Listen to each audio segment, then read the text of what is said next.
দক্ষিণ দিনাজপুর অন্তর্গত কুমারগঞ্জ বিডিও অফিসে ডেপুটেশন দিল জাতীয় কংগ্রেসের সংখ্যালঘু কমিটি।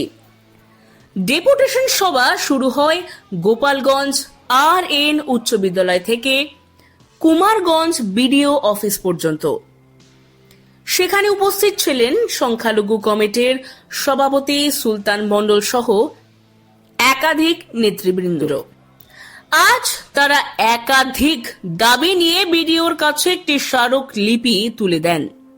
সেখানে রয়েছে SIR হয়রানি বন্ধ করতে হবে, 100 দিনের কাজ চালু করতে হবে, SIR সরলীকরণ এবং সময়সীমা বাড়িয়ে যাতে বৈধ ভোটারের নাম বাদ না যায়, বাড়ি বাড়ি গিয়ে SIR ফর্ম ফিল আপ করার দাবি রাখেন। কি বললেন কংগ্রেস সংখ্যালঘু সভাপতি, শুনুন।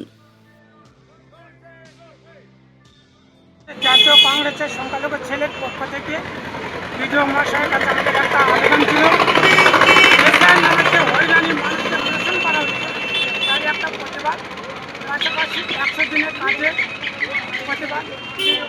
দীর্ঘদিন হয়ে গেল 100 দিনের কাজ, গরিব মানুষ, খেটে খাওয়া মানুষ পাচ্ছে না, এবং যারা 100 দিনের কাজ করেছে তার এখনও অনেক বকেয়া বিল করে আছে, সে বিলটা পায়নি, এবং নতুন করে 100 দিনের কাজ এখনও চালু হয়নি। পাশাপাশি মুসলিমদের যেভাবে হয়রানি করা হচ্ছে, যে পরিবারের 6টা ছেলে মেয়ে আছে তাদের হিয়ারিংয়ে টাকা হচ্ছে, অযথা আমাদের দাবি বাড়ি বাড়ি গিয়ে তাদের জন্য SIRটা করা হয়। আমরা SIR পক্ষে, কিন্তু এইভাবে নয়, আমাদের দাবি বাড়ি বাড়ি গিয়ে SIRটা যেন করা হয়। নিজস্ব প্রতিবেদন, জনতার কণ্ঠ।